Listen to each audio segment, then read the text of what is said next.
Hello, I'm Dr. Gillian Ney, the founder of the Social Intelligence Lab and the UK's first doctor of social media. And I'm Jeremy Hollow, the founder and MD of Listen and Learn Research. We're here today because social media has a maturity problem. It isn't.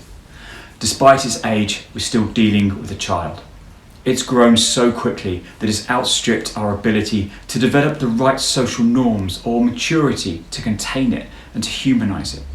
And so it burns, unchecked through our public and our private lives, a place for the very worst of us. It's fueled by a dominant public narrative which plays up the fear, fanning the flames. It's only portrayed as a world of individualism and fear, of commercial exploitation, of fake news and conspiracy. The social dilemma. Now this needs to change because social also brings about the very best of us. By connecting us as individuals, it fosters the value of our shared humanity. Social connects, it inspires, it makes us laugh, it creates opportunity, it provides emotional support, it enables debate, and it encourages mutual good. We need to help social grow up. Why are we here today? Well, as people who work with social data every day, we know all about its dark side, but we also see the light side. And we're concerned that in our haste to control, to profit, to expand, we're in danger of losing some of what makes social so special. We need to help social grow up. And we think an important step along this path is to realise what it's worth. We'd like to make 3 big points, give you some food for thought, and to end today with a manifesto. Just some ideas to help social grow up to become something we can all be proud of. So we're going to help you recognise what is the dominant narrative about social media. That it's a place for the very worst of us. It's manipulative, intrusive, it's coercive, savage, criminal. Then we're going to help you see the contradiction between this public narrative and the private, personal reality, where social can be supportive, inspiring, generous, loving, and fun. We'll end by showing why social networks need help to mature properly, to celebrate and build their power to connect us, to help achieve social for good. Social has lost its way. An idea born from the human need to connect has become increasingly inhuman, overshadowed by its misuse. It didn't take us long to compile a litany of sins that social is being accused of. Some are sins of the platforms, others of the people who use them. So let's take a look and start at the top. It's a threat to free speech. It's seen as influencing the political and democratic processes, and it's seen as a tool of foreign powers who seek to influence domestic affairs. It's ridden with unmoderated content running wild, which seems to be becoming ever more extreme. It's having a negative effect on our mental health. It's isolating us from different opinions, confining us to echo chambers of our own viewpoints. It violates our privacy. It is opaque and unaccountable. It commercialises our personal data beyond our awareness or expectations. It's unforgiving, lacks tolerance, and fuels cancel culture. It enables abuse without recourse or recompense. In the face of these ills, we're starting to see legislative pushback in certain markets.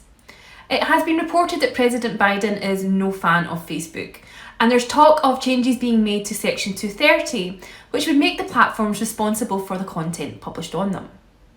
But is this all the fault of social, this nebulous space or concept, the sum of many moving parts? Or do we need to be more specific? Is the problem with the platforms that facilitate social interactions? Or is it the regulators and governments that have been slow to catch up? Slow to ensure we have the right ideas and systems in place to protect us? Is it the fault of those businesses that make use of the social platforms? Maybe yes, but aren't we, the users, also responsible? I'd say it's a heady mix of all of these factors. It's what we've let happen around us while we've been too busy with the separate parts. We've all forgotten to see what was happening with the whole. Let's take a step back and take a look at how all of this began. Everything starts with a dream of how we're going to change the world. So, what was the original idea behind some of today's biggest social networks?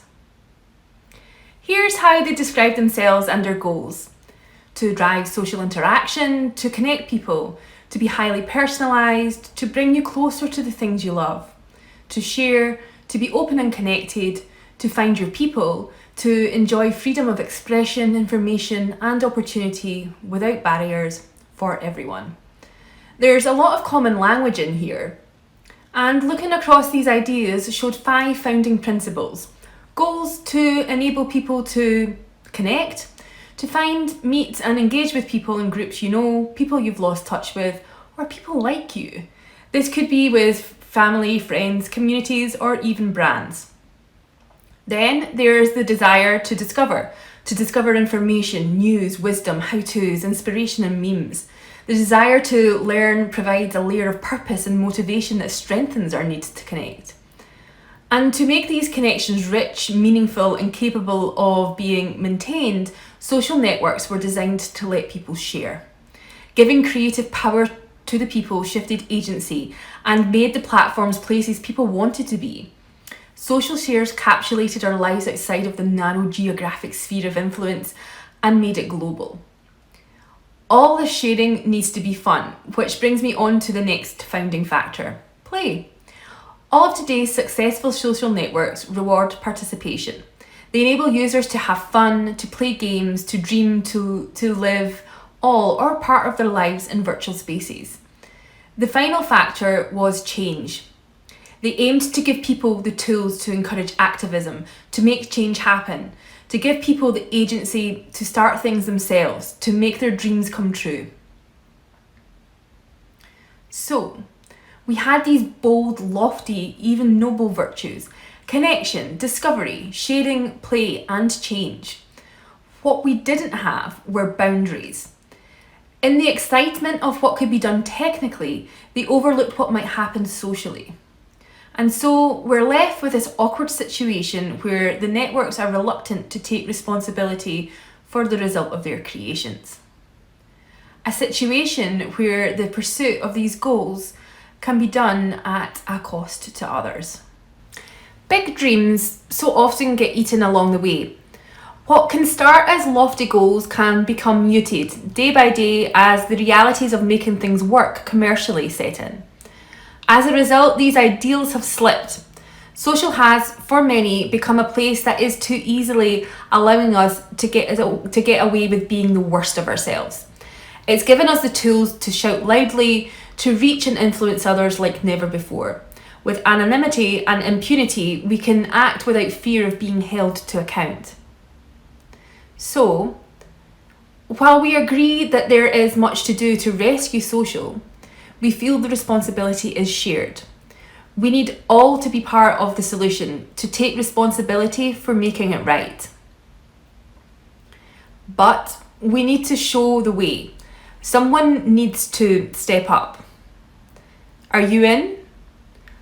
Let's take inspiration from the hero of purpose-led brands, Patagonia. We're all familiar with its ethical products and drive to encourage consumers not to buy its or others' products. One way it does this is by enabling people to repair and reuse their items. To encourage people to think differently about their relationships with clothes and consumption more broadly. There is inspiration here for how we could champion people, individuals, businesses, platforms and governments to do something similar about social. To encourage us all to repair social and save the social side of our world, as Patagonia encourages us to repair what we wear to save the environment. And there is good stuff to save. As we said earlier, social also brings out the very best of us. By connecting us as individuals, it fosters the value of humanity. Social connects, it inspires, it makes us laugh, it creates opportunity, provides emotional support, it enables debate and encourages mutual good. We're entering a time where lawmakers and tech firms will shape the future of social. We shouldn't let them be the only voices in the room. We need to stand up for and articulate the value social has in our lives and its potential, but more on that in a little bit.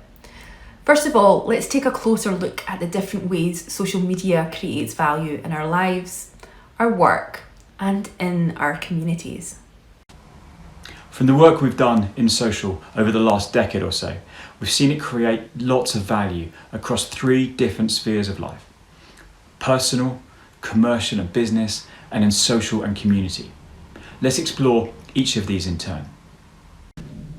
So, how does social play a role in supporting our personal lives? As we sit, our faces bathed in light, phone in hand, laptop on the table, we decide what type of social person we're going to be today. Will we be the everyday observer who, when they're asked, said I don't really do social media, but here they are, reading blogs, scrolling through Insta. They're busy using reviews to help them decide what to buy, what to do, and where to go, even if they don't really realise they're doing it. Or they might be idly scrolling through the comments section, looking for entertainment, looking for validation, looking for reaction. For them, social has become part of the fabric of life. It's a source of news, of entertainment, of connection, with a world outside and beyond their own. Will we be the reluctant participant who want to stay away but often can't? Someone will send them a meme or a TikTok and they'll just have to go on and see it. They're not exactly social consumers, but they're connected to the platforms nonetheless, and people send them stuff via messaging apps, which draws them in. They're not in it, but rather they're skirting around the edges, and so they experience the culture of social, albeit from a safer, non-participatory distance. Or will we be the passionate interactor? They're never far from the next post, the next comment, the next interaction. They're active, they're involved, they're creative. Every day they're stepping up, bold content creators sharing their lives, or at least part of it, with a global audience.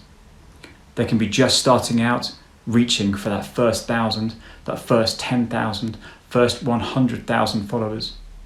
Or they can be more established, working hard to maintain. For them, social has become deeply intertwined with who they are and what they do. It's the celebrity influencer through to individuals who have found an online space where they just love to hang out. Or could we be desperately seeking answers? When the story of our lives suddenly changes, we need answers. We may not know what to do, or how to act, or even how to feel. Our lives are on a different path. This goes from the sublime to the ridiculous, from broken washing machines and teaching your kids algebra, to being diagnosed with cancer or dealing with miscarriage. The common thread is that life now wasn't what we thought it would be. For these people, social is a path through this sense of loss, a direction to follow towards this unimagined life.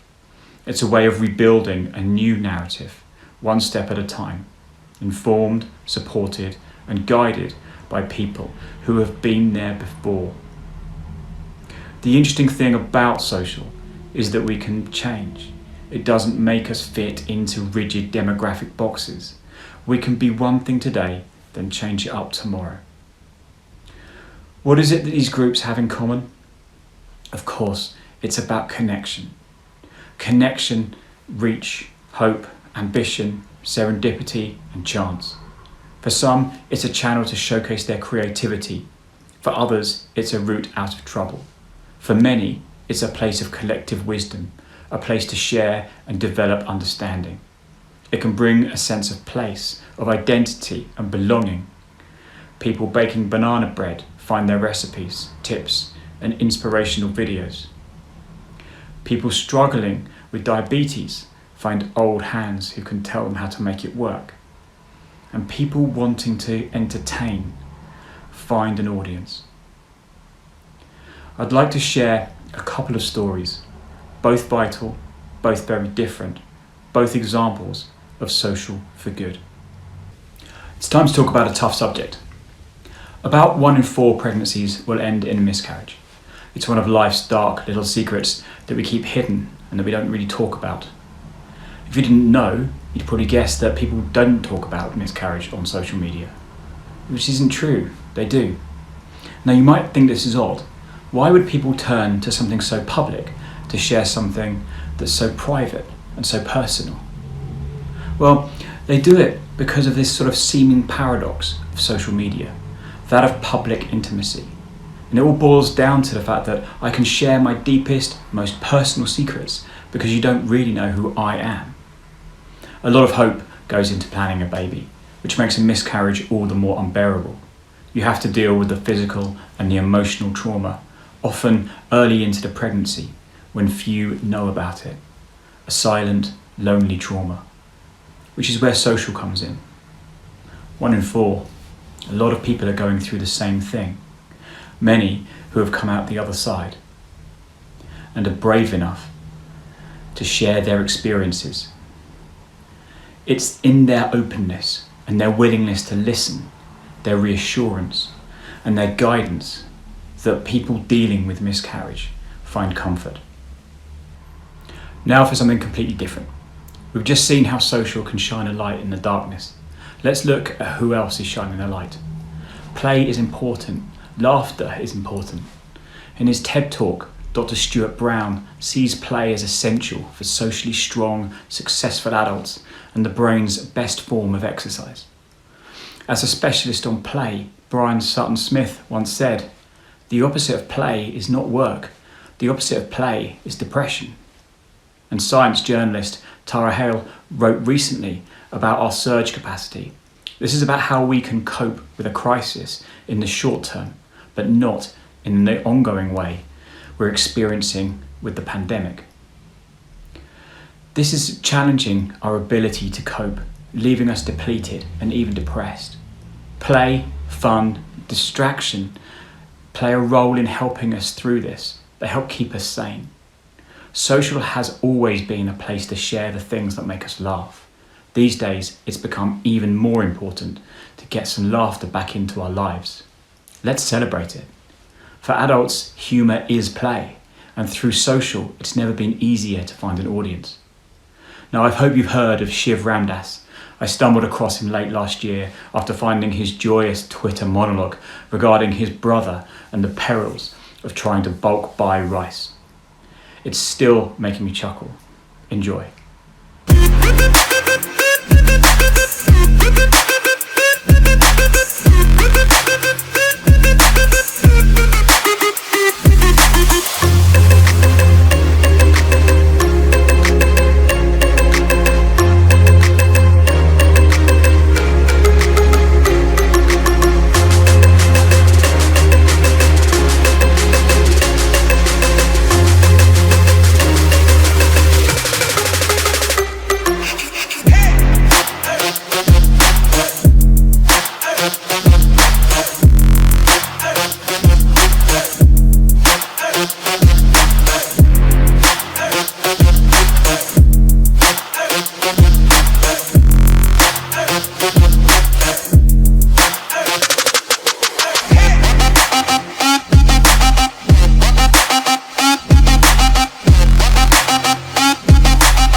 Not easy, but you can build a business on social, whether it's just the promotion and the audience building or the complete works.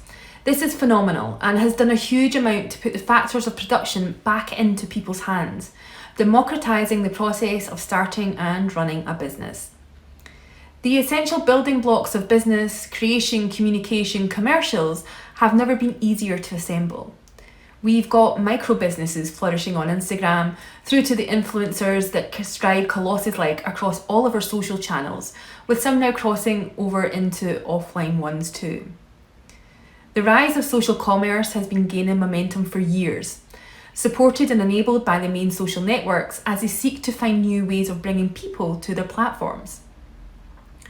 It's given us businesses like Glossier and Depop.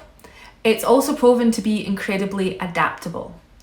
Many of the tools of social commerce are relatively easy to rearrange when life changes. If we needed proof, then COVID gave us more than what we needed. The start of the pandemic saw businesses close and people isolated across the world. Supply chains were broken, business owners and their management teams suddenly seemingly powerless. While there's no denying the economic impact of the pandemic, necessity is the mother of invention. We saw businesses radically change and alter how they work. One of the striking commonalities was the shift for businesses to build stronger, more direct relationships with their customers. While pre-COVID supply chains and commercial agreements tended to dictate who owned the client relationship, this was turned on its head in the pandemic. We saw business owners taken to Instagram to connect with their customers in ways we've never seen before. It's put them firmly back in the picture. It's enabled people and businesses to pivot, to adapt from doing one thing to quickly doing another. This can be a sports journalist who became famous for videos of him commentating on the exploits of Olive and Mabel, his two dogs, through to a father from West Sussex who raised nearly £5,000 for a homeless charity by drawing rubbish pictures of pets. Or Harley Walsh, who posted a tweet with a picture of her dad to let people know that his car mechanics business, which had been running for over 35 years, was in crisis due to the pandemic. In the hope of drumming up some business, she generated 19,000 shares in less than a week and a lot of new customers for her dad. So let's take a look at a couple more examples in a bit more detail. Fashmash is a shining example.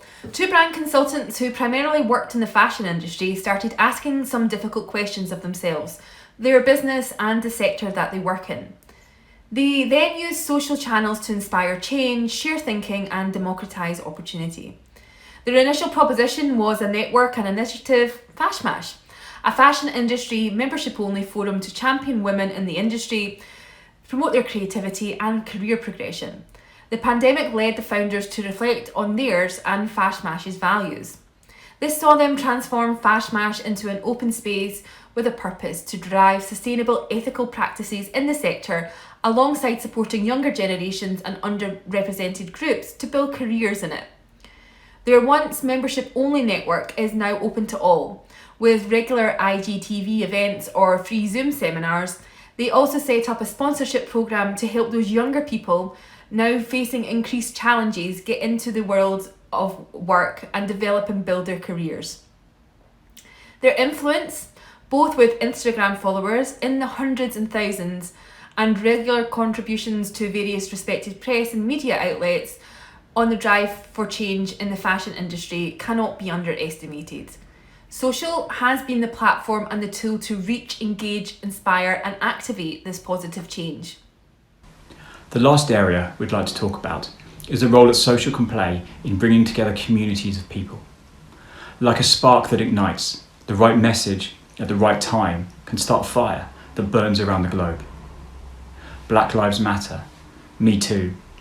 These are sparks that change the world. Let's start with looking at some of the fundamentals. Social is a window on humanity. It's proof that we're not alone, that what we're going through is what other people are going through. Control over the message and the messenger can still reside with the people. The right message at the right time can inspire your passion. It can show you the plight of others, and it can help you find your voice. There's no doubt that a lot of what we see in social is a bubble based on our interests and connections, but not everything.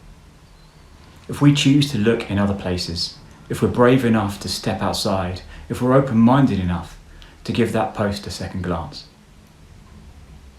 Social gives us a vital chance to see another point of view. We might not agree with it, but if we can accept it as valid, then we can try and understand it. By being open to listening to others and hearing different views, we can learn and maybe, just maybe, get along a bit better, online and off. I'm reminded of an episode of Louis Theroux in which he talks to Megan Phelps, one of the few to have left Westboro Baptist Church. about how a conversation she had with a stranger over time on Twitter helped change her worldview, where ardent opposition against the church has failed. Social is a place where ideas, opinions and beliefs come crashing together. A shared interest in one aspect of your life can open you up to posts from areas you may oppose or have no knowledge of. All this is really positive. It's a way to start the conversation. It exposes our differences, which allows them to be discussed and recognised, not fester unheard, only to emerge in ways we might later regret. It can help us listen and learn to disagree better. And of course, it raises important questions about freedom of speech, which is surely going to be a hot topic for the foreseeable future. To my mind, the French revolutionaries had something when they enshrined freedom of speech in the new Republic's constitution. But they insisted it had limits. It will be interesting to see what limits, if any, emerge from the current debate. Social helps bring people together for good. It can bring a problem to light, it can rally a response and show people what they can do to help. It's the neighbourhood groups that set up to look after each other. It's communities coming together, using social tools to mobilise themselves to reach the vulnerable and the isolated. We saw this recently in Ireland shortly after the pandemic started. People came together using the hashtag self-isolation help to organise and coordinate support for those who had to isolate. It's working together to unlock supply chains so that essential goods can reach people when shops and restaurants are closed. This group sourcing shows the positive role of social to create networks around user needs by the users themselves. Let's look at two examples, movements that still burn in my consciousness long after they began. Black Lives Matter and Me Too. Now, as a 40-something white dude, I don't really feel all that comfortable talking about this, but it is important, so please excuse any inadvertent clumsiness on my part. I think Black Lives Matter is a really strong example of how social can work for good. Now, we're not kidding ourselves that the Black Lives Matter movement on social has been the change. There's still so far to go. This is a big issue with deep roots, not something to be fixed overnight or in a few short weeks or months with a catchy hashtag. But social media has played an important role. Can we honestly say that support for the movement would have happened to the same degree without social and the use of the hashtag Black Lives Matter? It's become a rallying cry, shared by millions and chanted by tens of thousands. Social powered the stories and videos that flew around the world. It let outrage be shared and action coordinated. We have nothing else that compares to the power of social media for inspiring and galvanising action. Yes, there's been regret at the tokenism, the black squares in Instagram, questions about its real impact, and businesses called out for jumping on the bandwagon. But let's not lose sight of the role it's had. So what has social's role been? Well, we see social as a fire starter. It let the issues be raised in places where millions were listening. Social helped spread the word. It gave a fledgling movement the reach and the power to create broad awareness, which has to be the first step to actual change. It enables other people to take shared ownership. People not only received the message, they became part of the discussion and its further spread. They became active in the growth of the movement, not passive consumers of the news cycle. So how did it work? The right hashtag, to borrow Chip and Dean Heath's phrase, can be sticky. It has the crucial elements that contain more meaning than a few simple words, meaning that appeals to and stays with a broader audience. Black Lives Matter condenses an incredibly complex subject into an inarguable statement, becoming something genuinely iconic, something that makes it spreadable, shareable, and easily understood, which creates awareness and fuels mental ability to consider it anew. What's the impact? Well, people criticise its lack of impact and are cynical about tokenism, but let's examine that critique a bit. Token acts, where and however they are performed, have a history of sparking real change. It's not the one act or the one hashtag now. It's the fact that they happen, exist, and news spreads to inspire more to rise and challenge the issues at stake. And social is an effective way to do this at scale. Black Lives Matter is now part of the language of racial equality, a simple rallying cry that brings the focus back to a simple, inalienable right. I'd point to the fact that it's given others courage to act around the world, with over 60 countries have already taken part. It's pushed diversity and inclusion up the list of priorities for businesses. It's moved it from a nice to have to something that's becoming more of a strategic imperative, which points to longer term legacy and change. It's represented in popular culture, gaining salience beyond social and featuring in wider narratives. It's overtly represented and examined in storylines of highly popular entertainment programs, and it's accelerated more diverse casting choices, even for the most traditional cultural formats. All of which helps push against the barrier of you can't be what you can't see. It's spurred prominent public figures to talk about it publicly. It's seen sports teams and individuals taking a more active stance. It's manifesting in demands from governments and professional bodies to act. For example, the hate speech via social at black soccer players in the UK has driven further demands from politicians for networks to be fined for not addressing it. I see the Black Lives Matter movement as a force that is changing public attitudes slowly. Its success should be considered as such. Social helped it start, helped it gain reach, democratised its growth, and enabled people to become part of the movement. It also spread a simple message to a huge mass of people who may be less immediately engaged, but who will be crucial for its lasting impact. We started our session today claiming that social media has a maturity problem. We said pretty bluntly that it isn't mature, and despite its age, we're still dealing with a child, one who's yet to establish the boundaries and corrective norms that will help it flourish and endure. We know the risks of social media. It will continue to burn unchecked through our public and private lives if we do nothing. A place for the very worst of us, the social dilemma. We've argued, hopefully with passion and conviction, that this needs to change. Because social also brings out the very best of us. By connecting us as individuals, it fosters the value of shared humanity. Social connects. It inspires, makes us laugh, creates opportunity, provides emotional support, and it enables and encourages mutual good. So, how can we help social grow up? Well, we have a few challenges that we need to address and tackle together. Here's the questions that we need to answer. So, how do we evolve our ideas around free speech? I think that's a really important question, and it's going to be at the heart of anything that we do or anyone else does to sort of solve some of the challenges that we've been talking about. And I think also we need to pay careful attention to the fact that what's going to be right in one market isn't going to be right in another. So the US has a more relaxed attitude to privacy and to freedom of speech than you may have on continental Europe. However, I don't think that should stop us thinking about some sort of fundamental principles which we should try and put in place to sort of stop some of the things that are happening and stop some of the abuses that we're seeing. And I think what we've got at the moment is, if we think back to where freedom of speech came from and how it's aligned and how we got to this situation, what we had before in terms of our norms works okay before the internet and before social media.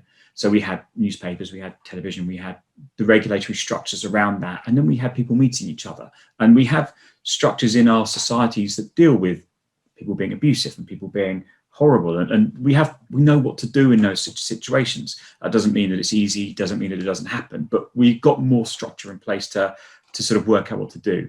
What's happened with social media is it's just meant that anybody at any time can say anything to pretty much anyone in response to what they've posted, without any filter, without any repercussions. And it takes all the agency away from the poster. And I think that's really at the heart of it. So my freedom of expression has now got to the point where I can damage and oppress someone else's freedom of liberty and freedom of just being able to go about their day and to have their opinion, because there's no repercussions, there's no consequence. And I think that's really the crux of it. And we sort of mentioned earlier on about the French revolutionaries and coming up with this idea that freedom of speech is a really important principle, but it is not boundless and it is not limitless, and it has this this cap on it. It has this sort of like end point. And I think that's a really big question that we need to sort of ask ourselves as a nation and as communities, whether we want to put some kind of barrier into it, particularly given the kind of turbocharged nature that social media brings to our kind of conversation. Yeah, no, it's going back in and understanding what free speech is, and then defining putting something tangible against that where we can measure that adequately within online channels and social media. It's not going to be an easy process, and it's certainly going to have people at different sides of the fences. As you mentioned, different countries have very different views on what free speech is, but I think it's something that we're going to need to be able to do to move forward in a structured way that's not going to have masses of unintended consequences as well when we start to regulate, because I think that we need to think of those as well, and not just go in.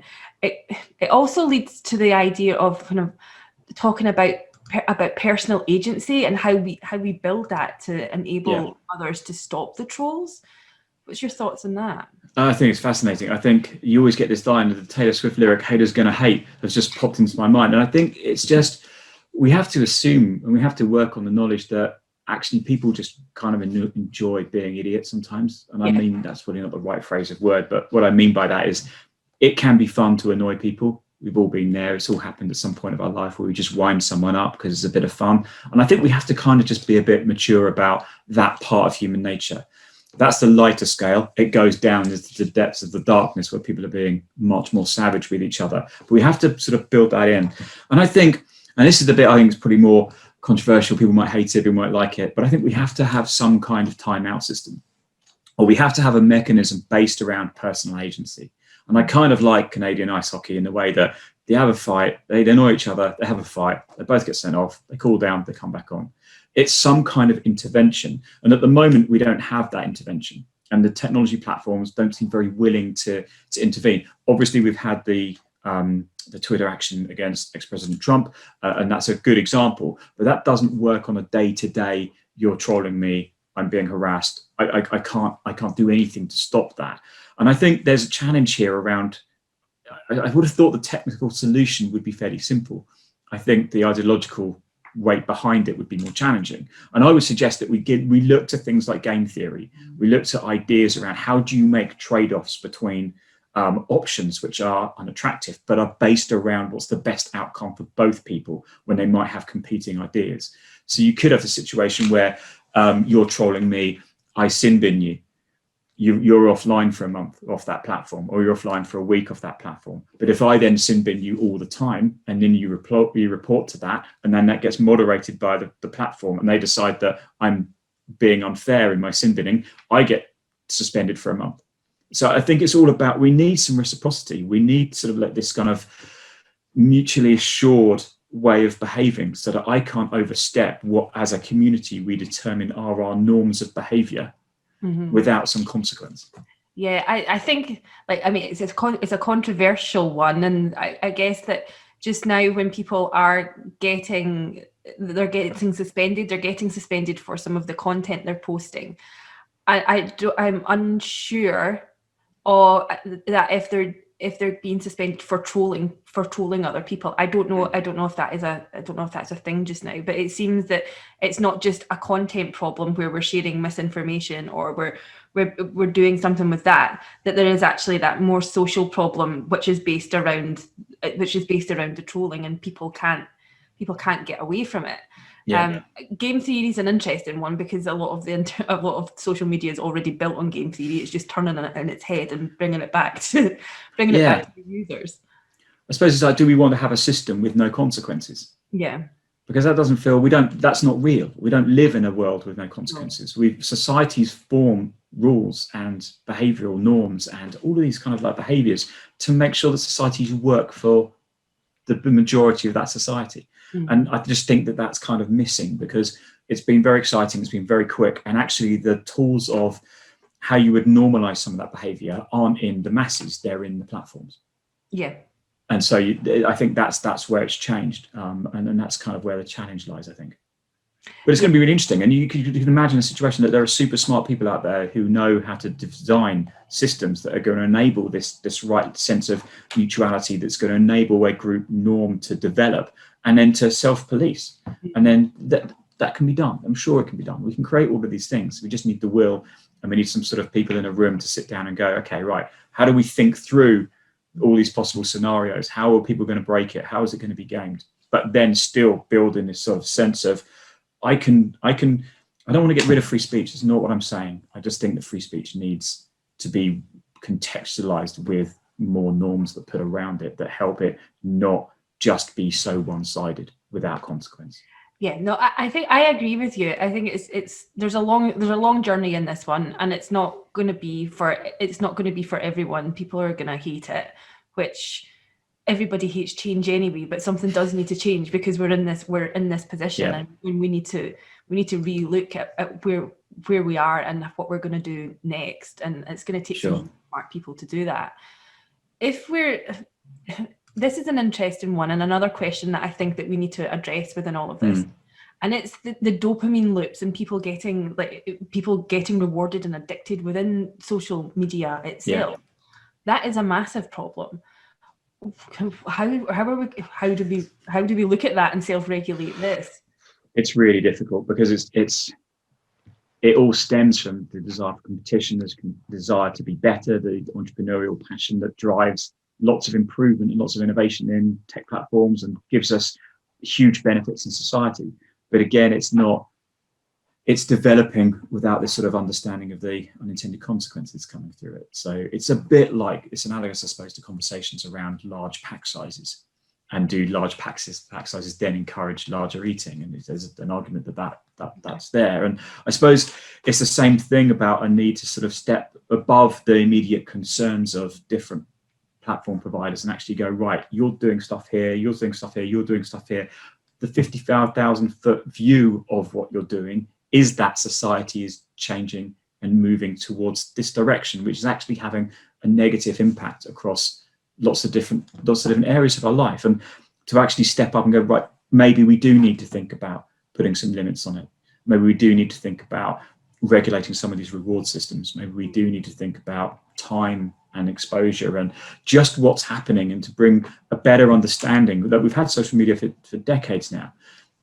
There is science out there, there's evidence out there that will support some of this better decision making around how we sort of tap into or recognize some of the things that are happening and think about it from a social good point of view. I agree. And I think it's when people are left to their own devices as well, we tend not to be able to look after ourselves very well in certain situations. The pack sizes on food is like a prime example. But this needs to be looked at properly and with the right people in the room. And me personally, I don't think that is just the tech companies and the lawmakers. I think it has to go beyond that, because we need to expand it, and we need to understand kind of more about how people are using and where the challenges lie for them as well, rather than this just being a technology solution. It needs to be a people solution. Which brings us on to our next big challenge that we need to look at, and that's the monopolies that's being created as a result of these massive social networking sites. Again, I think for me here, that after Facebook and Twitter banned Donald Trump, I think that's just opened up the floodgate now for more legislation within the area. I think that they've intervened, unintentionally maybe, opened that conversation up more by going and banning him. What do you think about the commercials? And It's fascinating as well. And again, it's a product. We are where we are because of network effects and how one has got a slight edge on the other. And then over time, that advantage gets stronger and stronger as you want to be on the platform that all your mates are. And we've got a bunch of platforms now in the visual and the text space, and Facebook as well, that are so dominant and so entrenched that it's going to be extremely difficult for anything else to really challenge that and to gain mass global adoption. It's pretty unlikely to happen. I think we'll see things like Parler and other networks and Clubhouse that are sort of more niche and around the edges, but that if that doesn't maintain, then the reality is that you have a really small handful of organizations that control single-handedly the social space. So if you take Facebook and Instagram as one, Twitter is another one. If you take that out of the equation, that's a lot of the social content gone. And then you just flip down into there, and it's much more niche players across the market. So you've got this situation where actually the ball does sit in their court. I think they've got to a situation where they have monopolistic power over the market. New entrants can't come in. They determine the rules they determine the lay of the land. And that's the situation that we're in.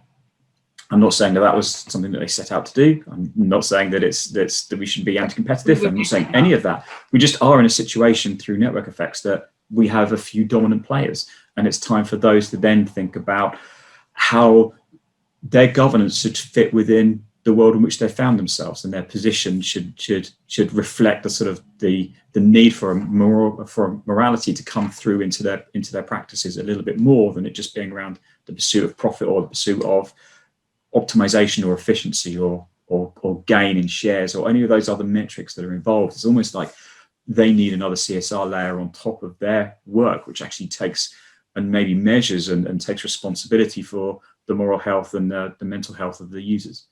And it's going to be challenging because they're not going to want to do it, and they can't. We don't have great track records of marking our own homework as organizations, so it just needs to be multi-party. It needs to be a way of just bringing some guidance and some governance into the sector and into the market that's going to just help sort of just create standards, create ways of thinking, challenge existing sort of status quos of how things are currently set up, and just I think that's where we need to go. Yeah, no, I would definitely agree with you there. So this leads us into, I suppose, my area of passion, which is about the data that's generated on social platforms. There's a few different things that we need to tackle here. And the first of which, well, it's been the content of conversation for a very long time now because of Cambridge Analytica. And that's our ability to profile people from the information that they share online. What can be seemingly innocuous shares of content and information and liking different content online, it seems as though you can't really tell a massive picture from someone from that. But it's when someone smart starts to build a picture of each of these different interactions and brings them together, you can start to tell really quite significant things about people, about their religion, their sexual status, and even their relationship status. And by all accounts, Facebook themselves, if you look back at their data science, some of their data science blogs, they were able to tell when people were about to get into a relationship 2 weeks before that was officially announced by the people on Facebook. So there's lots of conversations about this and whether or not we should be profiling people. I think that the world now sees it as that in political terms, then no way, we should not be allowed to do that. But where does that lie within the marketing sense? Because technically we're still doing that when we're analysing social data for other marketing purposes. So what's the difference between politics and selling a car? Really, it's some of the things we need to think about. And again, it's not an easy discussion or solution. I completely agree. I think it is another one of these continua that we have to work out where we want to sit, and that position may change over time. And I suppose the recourse of the platform is always, it's in our terms and conditions. It's in our terms and conditions. Yes. And they've designed their platforms to be so exciting and so enticing that no one's going to read the terms and conditions. And if they do, the language is so insanely arcane that by the time they've got through page 3, it's kind of like, I don't really know what I'm signing up for. So you've got one thing which is like, buy now, sign up now. And then the other thing, which is, we're going to really punishing you for looking at the detail. And actually you're in this thing where there is no choice. So if you're in a monopoly organization, in a monopoly situation, and all your friends are on Facebook and you're feeling that social pressure to be part of that because you don't want to be missing out on that interaction, then actually your choice is very limited. And your ability to make a decent choice about what you give for what you get back is then also limited. So instead of it being a binary choice, you're in this network with this set of conditions, maybe we could mature that or evolve that to a point where we recognize we're in a dominant situation in the market. If you want to be part of this market, here are a bunch of options that you've got. Like, here's a really tight privacy setting. This will mean this, this, this, and this in terms of what you can access, what we can do with you, up to this is a more relaxed privacy setting, this is what you get. And the trade side, what's missing from this is this ability where, or this recognition that lots of people are making lots and lots of money from being able to highly target people with the right messaging at the right point. And then some of that money may be sensible to sort of give back, or to just reimagine some of the commercial relationships around that. Because we're giving content away for free, which is great, and it's empowering, and it's all the good stuff that happens. But the people that are then getting that aren't getting the benefits from that. And it's not really that, I don't know, the commercial street is only going one way here. And I know that sounds very idealistic, and lots of people have lots of arguments with that. It's just an idea. It's just to say, okay, right, let's put that out there. If you are in a monopoly situation in the market, actually, how do you actually really be totally transparent with users about what you're doing with their data? Give them some agency and some control. If you want to make more money off people, then maybe they're part of that equation as well. And I think all of those different threads could come together to create a more balanced and more mature answer than what we have at the moment. Yeah, and I know that we have a lot more access to some of the data, that we can see what our data profile looks like. But if you're an everyday person and you see the reams and reams and reams of data that's produced about you, you're going to freak out about that slightly. That there's still a bit of harm in there, because it is a lot, but it takes someone who understands what all of that means to say whether or not you're in danger from this or not as well. I think that there's quite a lot to do. And again, it is back from the very start of our conversations here that we said, is it partly, do the users need to be involved in this? And I think personally that we need to look at that. And other people beyond lawmakers and politicians and the technology companies themselves have to be involved within this. I think personally that when I watched all the different senates and everything that sat in on the Cambridge Analytica scandal, and I was hoping for something different as a result of that, because the questions that were asked is basically what was advertising, and I thought you don't understand this, and you don't understand the significance of the data, because it all went back to advertising, and it shouldn't have been that way. So it kind of suggests to me that there needs to be some other people in there that understand what all of this is about and how all of this works and fits together, because if we don't, then we're going to end up with a whole load of other unintended consequences as a result of legislation that nobody thought through properly, because they didn't understand, because they're so focused in on advertising. Yeah, completely agree. Brilliant. I think being able to, I think the dominant narrative in the press is always the doom, and it's sensationalized, and it's been sensationalized in all of those documentaries that's been made as well. It forgets that there is this other side of it, which hopefully we've done a good job in showing in our video today. And we need to think about where it's fitting in people's lives as well. And there is lots of negatives about social media, but again, there's still a lot of positives, and if we can hold on to that, then I think that we can help it mature. Absolutely, I think so. I think we need to step up. Not just us, I think the industry needs to step up a little bit. I think if we think about social media as a child, to use our metaphor from earlier, then we need to be the right godparents. We need to be the right uncles and aunties. We need to be the right guardians that's going to help social media mature in the positive way. And by that, I mean that it creates the most social value for the most people. And it needs the right sort of body to oversee the standards that is going to enable that to happen, because I can't see it happening given without that intervention, without a guiding hand to stop that. So as you said, we can't leave it to the politicians. They're too far away from the complexity and how it's used day to day to really, they don't understand the context of it and the specificity of it and all the detail. They're too top level. And we can't leave it to the tech platforms, because we know how badly they mark their own homework. So it has to be something else. Yeah. So we'd love to hear your thoughts. There's a hashtag below, social for good. Drop us a line. Let's see what's happened. If enough of us care to act, you never know, next time we have this conversation, we might have a lot of other things to point to. Yeah, let's make it happen. Yeah, definitely. Some solutions to our questions and challenges. That'd be good. Awesome. Looking for the smart people to step up. Yes, no, definitely. So hopefully speak to you soon on social media. And the hashtag again, Jeremy, is social for good. That's great. Thank you. Great stuff. Thanks, everyone. Bye. Bye-bye.